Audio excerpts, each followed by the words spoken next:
પહેલા. હવે તો મદારી લગભગ ખેલ કરવા ઓછા આવે, લગભગ દેખાતા નથી. પેલા તો હોતલા જ ગમે ત્યાં ને ગમે ત્યાં હોય. અને મદારીને એટલો વિશ્વાસ થાય ભગવાન ઉપર, એને એટલો ભરોસો, ગમે ત્યાં ખુલ્લી જગ્યા હોય ત્યાં બરોબર ચાદર પાથરી દે. એની સાથે જે વાંદરી હોય ને બંદરિયું, અને આમ કરીને ડબરું વગાડે.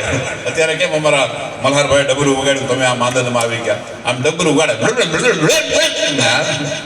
અને એ બરોબર છે. ખરેખર પછી ખેલ થાય અને એમાં લોકો રાજી થઈ, એકદમ મનોરંજન મળે, તમને નિસ્વાર્થ ભાવનું મનોરંજન મળે. અને એને ગમે ત્યાં તમે જોજો, એને રોજી રોટી માટેના પેટનો ખાડો પુરાય ને એટલું ભગવાનની કૃપાથી મળી જાય. અને જેવો એનો ખેલ પૂરો થાય એટલે જ્યાં ચાદર પાથરી હોય ને બધા પ્રેમથી એને માંગવાનો પડે. જે સમયે 10, 15, 20 રૂપિયા જે હોય બધા મૂકી જાય. હવે આ જુવાનીઓ ભાઈ, આ મદારીને ખેલ આવતો હતો, ત્યાં ઘરવાળીને કીધું તો ઊભી રહે, આપણે ખેલ જોઈએ. એટલે ખેલ જોતો હતો. ખેલ પૂરો થયો, બધાને જેમ મોજ આવ્યા એમ બધા 10, 20, 15 રૂપિયા જે કાંઈ મૂકી નીકળી ગયા. પણ આ ભાઈને એમ થયું મારી ઘરવાળી સામે હું વટ જમાવું.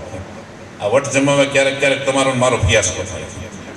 એટલે જેવો આમ ખેલ પૂરો થયો એટલે જે મદારી હતો ને બધું સામાન પેક કરતો હતો, આમ થોડોક દૂર હતો. આને થોડા એની ઘરવાળી પાસે વટ જમાવવાનો હતો. એટલે મદારી મદારી ક્યાંથી આવ્યા? મદારી આમ જોયું કે મદારી આ તું વાંદરી કેટલામાં લાવ્યો? મદારીએ પ્રોપર સાંભળ્યું કે વાંદરીનું પૂછે છે કેટલામાં લાવ્યો. મદારી એના સામાન પેક કરવામાં મસ્ત બની ગયું. ઓલાને 3 વખત રાડ નાખી. એ કે હે મદારી, તને કહું છું મારો વાત તારા કાન સુધી નથી આવતો. આ વાંદરી તું કેટલામાં લાવ્યો એ પૂછવું. મદારીએ કાંઈ જવાબ ના આપ્યો. ઓલાએ આમ કરીને કાકરો માર્યો. એ મદારી આવે જવાબ કે શું?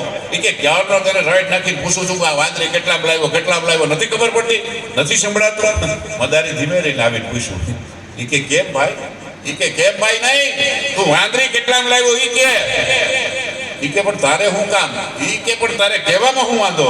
એ કે મેં તને પૂછ્યું તું કેટલામાં લાવ્યો? સાહેબ ઘરવાળીને કીધું હાલ બેસી જા.